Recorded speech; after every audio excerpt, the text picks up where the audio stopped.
Ini dia sih paling tiba-tiba nongol handheld baru UMPC resmi baru yang ada di Indonesia. Ini dari MSI dan kabar baiknya chipsetnya juga udah pakai yang terbaru AMD Z2 Extreme.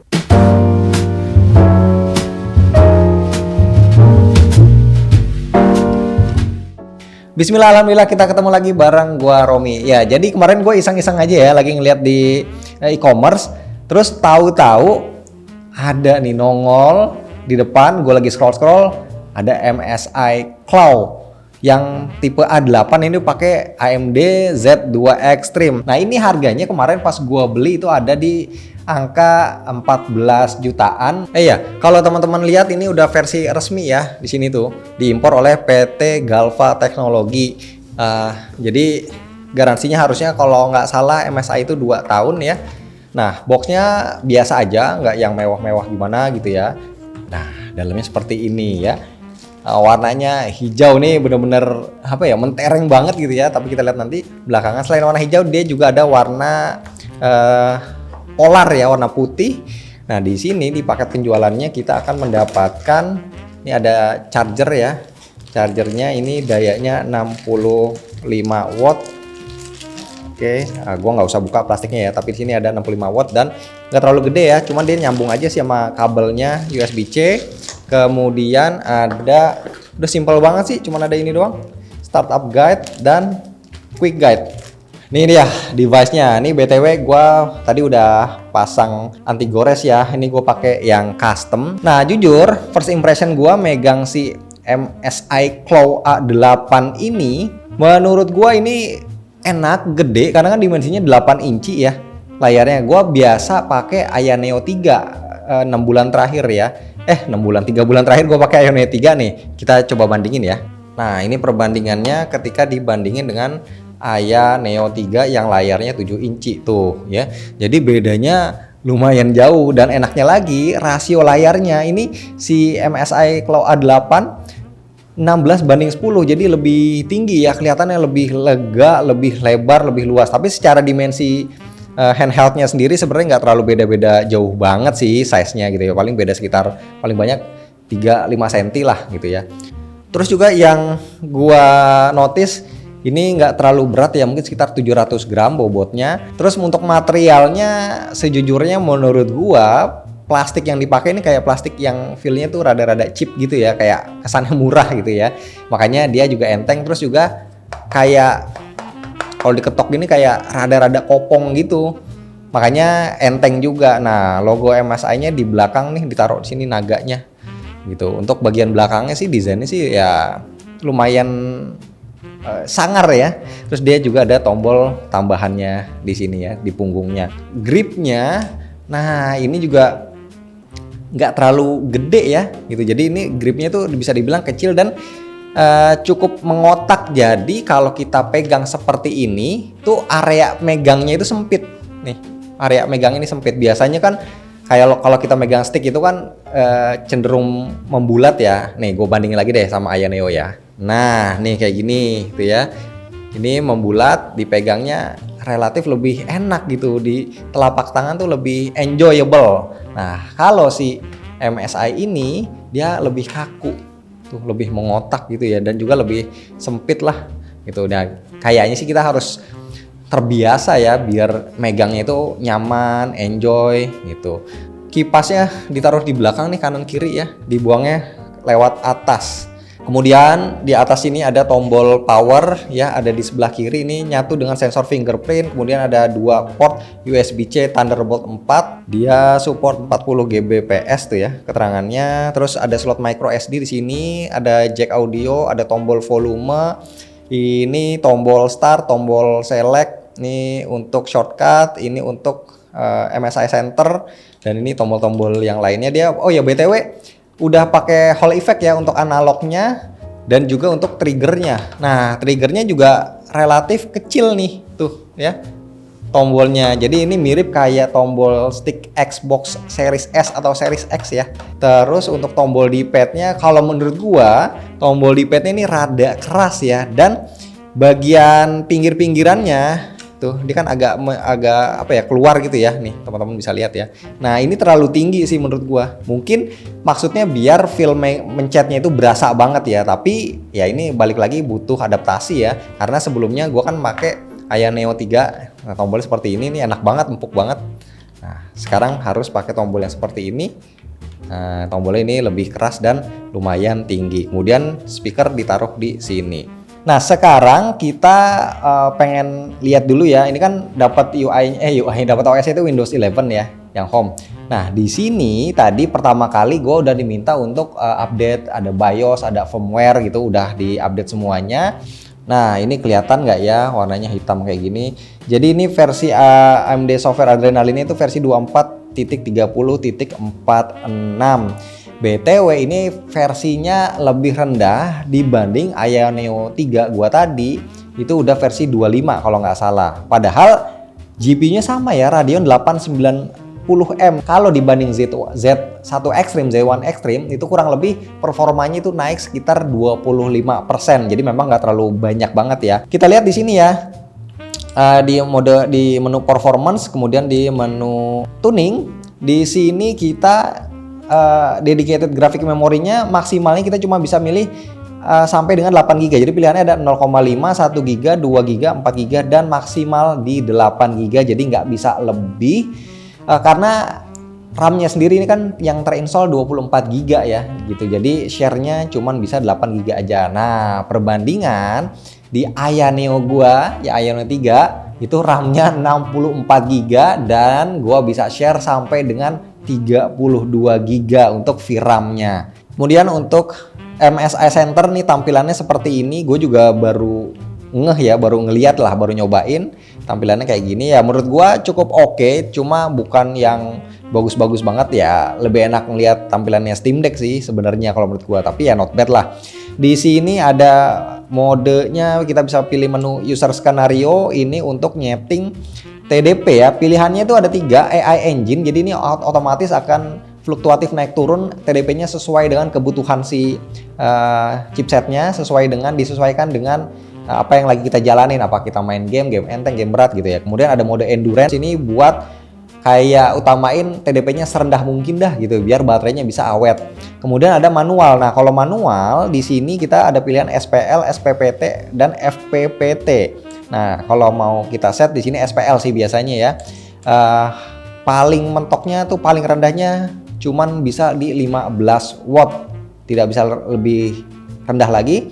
Dan paling tingginya itu ada di 35 watt. Terus kita bisa atur fan speednya juga ya, bisa atur advance di sini tuh, bisa ngatur sama kayak yang ada di ROG Ally kurang lebih. Kemudian ada mode kontrol. Ini ada 2 pilihan aja, gamepad mode atau desktop mode. Kalau gamepad mode berarti kita mode yang akan siap main game gitu ya kalau udah masuk ke dalam game. Sementara kalau desktop mode ini yang kita bisa gerakin kursor mouse-nya itu pakai analog gitu. Terus ada news and update. Nah, ini buat ngupdate kayak BIOS, firmware, software ya, VGA dan lain-lain. Kemudian di sini di menu setting ada pilihan AI engine, kita mau aktifin atau enggak. Kemudian ada pilihan Mystic Light. Nah, Mystic Light ini buat lampu. Nah, kelihatan nggak ya? Mungkin kelihatan dikit lah ya. Ini karena di sini lampunya terang, gitu, jadi nggak terlalu kelihatan. Kita bisa pilih modenya steady, bright, color cycle, wave, dan info mode. Warnanya juga bisa kita setting, terus speednya bisa kita setting. Di sini total ada 3 profile untuk ngatur, tapi kayaknya kita nggak bisa ngatur tingkat kecerahannya ya, bisa ngatur nggak bisa dikurangin atau ditambahin tingkat brightness dari si lampunya. Kemudian ada noise cancellation ini untuk mic ya. Oke, mikrofon dan juga speaker. Kemudian baterainya di sini ada fitur baterai master, kita bisa set 60, 80 atau 100% untuk maksimum ngecasnya. Biasanya sih di 80 ya. Kalau mau aman gitu. Jadi biar baterainya awet. Terus ada fitur baterai calibration juga. Kemudian ada menu service. Kemudian ada menu general setting. Ini nggak terlalu penting-penting amat sih. Oke, kemudian untuk shortcutnya di sini kita bisa lihat yang tombol yang sebelah kanan dan bawah. Nah, di sini kita bisa atur brightness, atur speaker, Terus di sini ngatur TDP, control mode-nya yang tadi desktop atau gamepad, terus bisa ngelimit FPS, bisa munculin keyboard, terus bisa munculin Copilot, terus bisa aktifin AMD AFMF, ada fitur CPU boost, free memory. Nah, ini juga ada real time monitor yang mana ini biasa kita pakai untuk ngecek suhu, ngecek TDP, ngecek frame rate gitu ya. Di sini pilihannya kita bisa naruh, oh ini ada di bawah ya. Oh, bisa kita atur tuh mau di kiri bawah, di tengah bawah, kanan bawah, kiri atas, tengah atas, kanan atas. Oh oke. Ini misalkan gua taruh di kiri atas ya. Oke. Terus ini size-nya nih mau large, mau small, mau medium. Oh ada yang di atas, ada yang horizontal, ada yang vertikal. Oke, sekarang waktunya kita main game. Kita coba yang pertama pakai EAFC 25.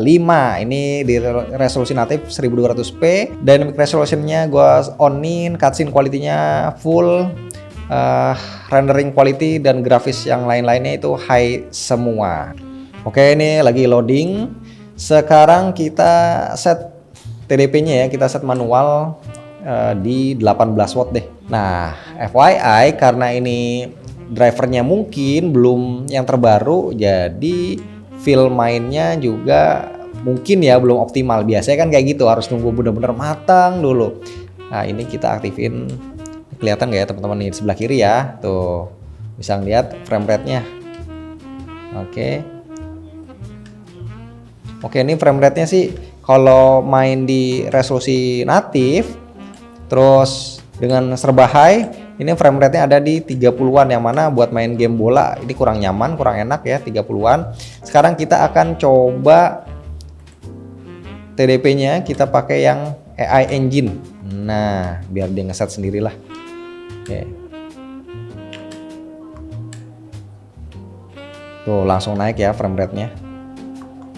Tapi naiknya juga nggak tinggi-tinggi banget sih. Ini masih ada di 40-an. Dan powernya EPU-nya itu ada di 20 watt gitu. Jadi kayaknya 20 watt ini buat EAFC ini memang kurang nendang gitu ya. Sekarang kita coba lagi deh. Kita naikin lagi manual. Nah, kita naikin di 25 ya. Tuh bahkan sekarang 20 di atas 25 watt ya.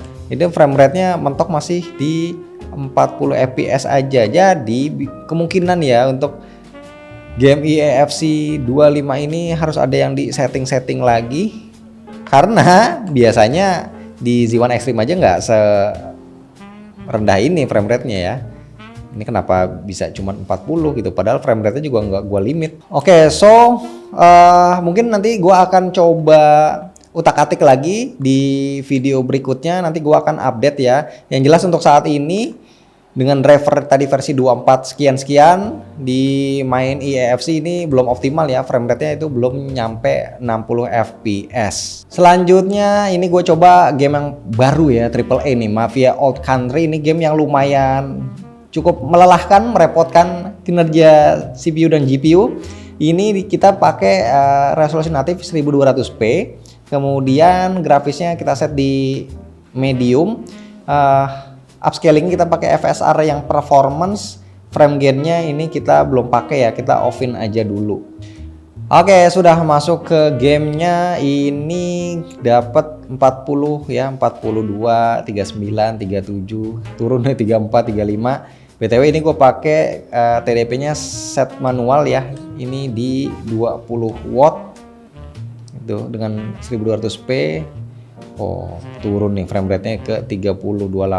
Nah, sekarang kita akan coba nyalain frame gain-nya ya. Oke, dengan frame gain yang nyala, wow langsung naik tuh frame rate-nya 40-an, 49, 47.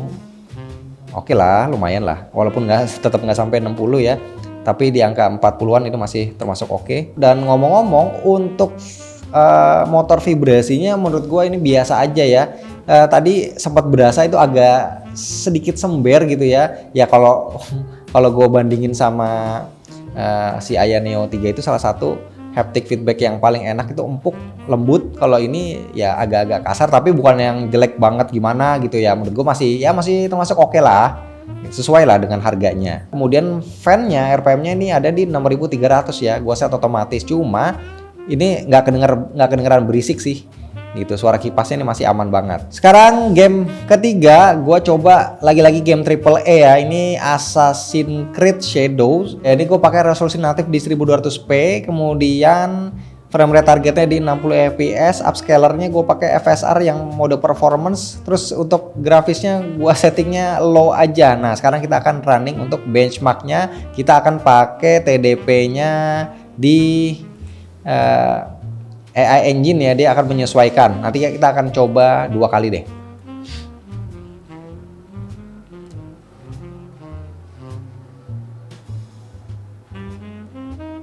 Oke, ini udah selesai ya. Kita dapat average-nya di 29 fps. Jadi ini batas aman ya. Sekarang kita akan coba lagi. Kita set manual ya. Kita set manual coba di 25.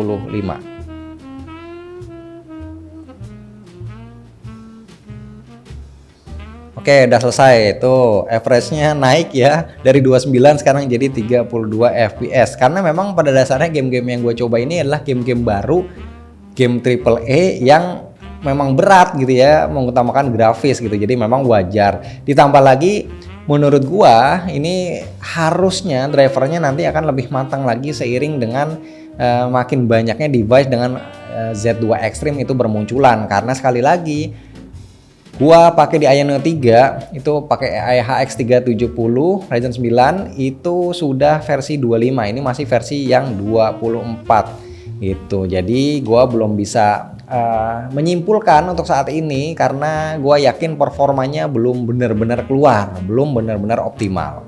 Gue pengen coba untuk speakernya ya, kita setel video di YouTube. Kita naikin lagi ya, ini 80. Sekarang kita coba maksimal 100.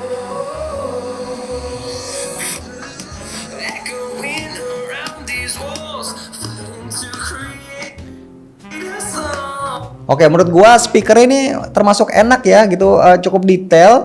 Cuma memang volume maksimalnya itu nggak yang lantang banget, yang nggak gede-gede banget gitu ya. Tapi dari yang gue coba barusan, kalau kita set ke 60% aja volumenya itu udah cukup banget buat kita main sendirian ya. Terus satu lagi info terakhir yang mungkin mau gua sampein di sini adalah ini kan baterainya gede ya, enaknya 80 watt hour, jadi kurang lebih sama kayak ROG Ally X.